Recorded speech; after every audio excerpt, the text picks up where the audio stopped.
নমস্কার বন্ধুরা, আমি চলে এসেছি অর্পিতা তোমাদের জন্য সকাল সকাল মর্নিং ওয়াকে গিয়ে একটা দারুণ জিনিস দেখতে পেলাম, যেটা এখন গরমকালের আদর্শ খাবার। আর তোমাদেরকে সেটা না দেখিয়ে থাকতে পারলাম না। দেখো, তোমাদেরকে দেখাচ্ছি, দেখতে পাচ্ছ? মনে পড়ে ছোটোবেলায় এরকম কত আমচোর দেখেছি। আজ আর সত্যি কথা বলতে জানো, কালকে হাঁটতে গিয়েও কিন্তু আমচোর দেখতে পেয়েছিলাম। ঠিক আছে, কিন্তু বেশ টুকটুক করে এসে পরে আমগুলো নিয়ে পরে চলে গেল। আমি এসেছি ভ্যাকেশনে দিদির বাড়িতে, দুর্গাপুরে দিদির বাড়িতে। এই ফার্স্ট বাংলোটাই ওদের আছে। আর এদের এখানে সবারই একটু বাগান করার প্রবণতাটা খুব বেশি। তো অ্যাজ ইউজুয়াল আমার জিজুরও খুব আর কি বাগানের নেশা, যে কারণে বাগানে প্রচুর রকমের ফল ফুল সব হয়ে রয়েছে। তার মধ্যেই কিছু ফল আর ফুল দু একটা আমি আপনাদের দেখাচ্ছি। যেমন এই ফার্স্ট যে গাছটা দেখতে পাচ্ছি, এই ফার্স্ট গাছটা কিন্তু হলো অ্যাপেল ট্রি।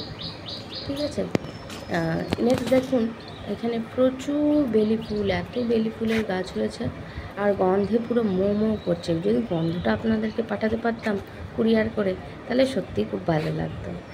আর এইটা বলুন তো কী গাছ? দেখুন, ফলটা দেখাচ্ছি, এবার কিন্তু চিনতেই হবে। বলুন তো কী গাছ?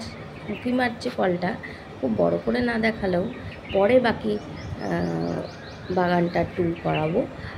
এখন এইসবে তো ঢুকলাম মর্নিং ওয়াক থেকে, পরে আপনাদেরকে বাকি বাগানের ট্যুরটা করাবো। আর এইটা হলো তুলসী গাছ আমার দিদির। দেখুন, তুলসী গাছটা গাছ নেই, সামান্য গাছ নেই, এটা বৃক্ষতে পরিণত হয়েছে। ঠিক আছে, এইটা আমি চলে এসেছি আমার ওয়েট লস জার্নিতে। আর যেহেতু এখন বাচ্চাটার ভ্যাকেশন চলছে, এসেছি দুর্গাপুর আমার দিদির বাড়িতে। হেঁটে এলাম, তোমরা তো দেখলেই। আর এখন কিন্তু খাবো হচ্ছে 5-10 মিনিট বসে কিন্তু খাবো। চিয়া সিড ভিজিয়ে রেখেছি, সেটা একটু লেমন জুস দিয়ে খাবো। ওয়েটটা প্রচণ্ড বেড়ে গেছিলো, যে কারণে ওয়েট লস জার্নিটা আবার শুরু করতেই হলো। মানে খাবারটা এত পরিমাণে ভালো লাগে আমাদের সবারই, যে খেতে খেতে বুঝতে পারি না যে ওয়েটটা কখন কোথায় বেড়ে চলে যায়। তো সেই কারণে ওয়েটটা এবার লস করার টাইম। ঠিক আছে, তো সকাল সকাল প্রত্যেক দিন হাঁটতে বেরোই। আর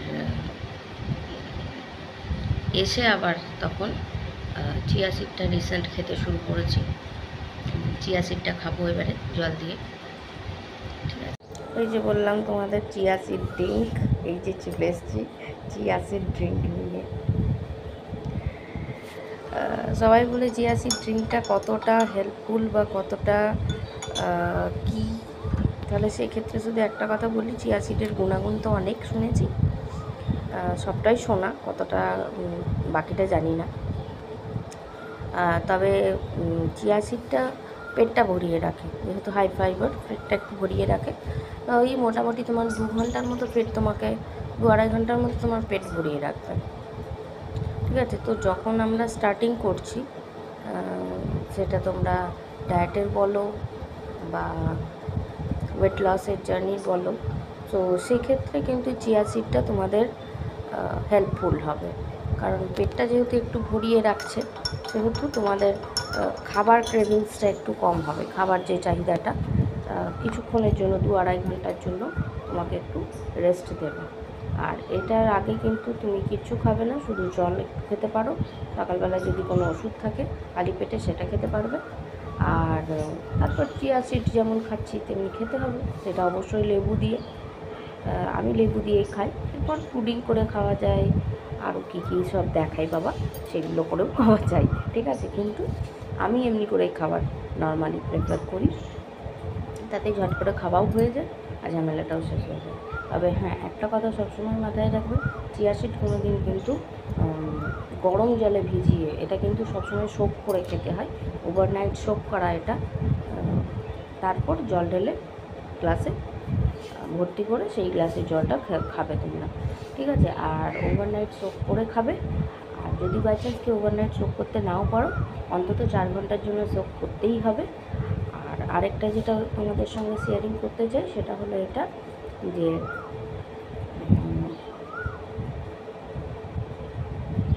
চিয়া সিডের ক্ষেত্রে গুণাগুণটাই বেশি। আর কোনোদিন এটাকে না ভিজিয়ে খাবে না। আর অবশ্যই এটা একটা কথা মাথায় রাখবে, এটা কিন্তু গরম জলের সঙ্গে খাবে না। চিয়া সিড অলওয়েজ কিন্তু ঠান্ডা জলে খেতে হবে তোমাকে, ঠান্ডা জলে ভেজাতে হবে, ঠান্ডা জলে খেতে হবে, কোনো দিন গরম জলের সঙ্গে নয়, ঠিক আছে? তাহলে আমি আমার ড্রিঙ্ক এনজয় করি, তোমরাও শুরু করো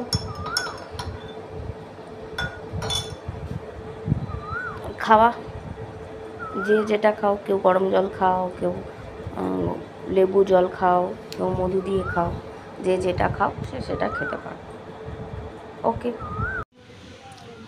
তোমরা কি খাও তাহলে কমেন্টে অবশ্যই কিন্তু আমাকে জানিও, ঠিক আছে? এছাড়াও যদি আরও কিছু খেতে খাও যেটা ওয়েট লসে হেল্প করে থাকে, যেটা আমার মনে হয় যে আমি জানি না বা তোমরা করে থাকো, সেটা আমাকে সাজেস্ট করতে পারো। অবশ্যই কমেন্ট করে জানাও, আমি অপেক্ষায় রইব তোমাদের কমেন্টে। চলো, আবার পরে দেখা হবে। সবাই ভালো থেকো, সুস্থ থেকো, আর অবশ্যই আমার ব্লগটা দেখো। ব্লগে যদি ভালো লাগে অবশ্যই কমেন্ট করো, আর একটা লাইক দিয়ে দিও, আর সাবস্ক্রাইবের বাটনটা দাবাতে ভুলো না। তোমাদের সাপোর্টটাই আমাদের এনকারেজ করে কাজে আরও এপিসোড আনতে বা ভিডিও আনতে। তাই তোমাদের সাপোর্টটা খুব জরুরি আমাদের সবারই জন্য, যারা আমরা ইউটিউবার হিসেবে কাজ করতে শুরু করছি বা শুরু করেছি। তাই অবশ্যই আমার পাশে থেকো, পছন্দ হলে বেল আইকনটা দাবিও, আর অবশ্যই সাজেস্ট করো যে আর কী কী ড্রিঙ্কস খাওয়া যায় সকালবেলায়। আমি অপেক্ষায় রইব তোমাদের কমেন্টের। সবাই ভালো থেকো, সুস্থ থেকো।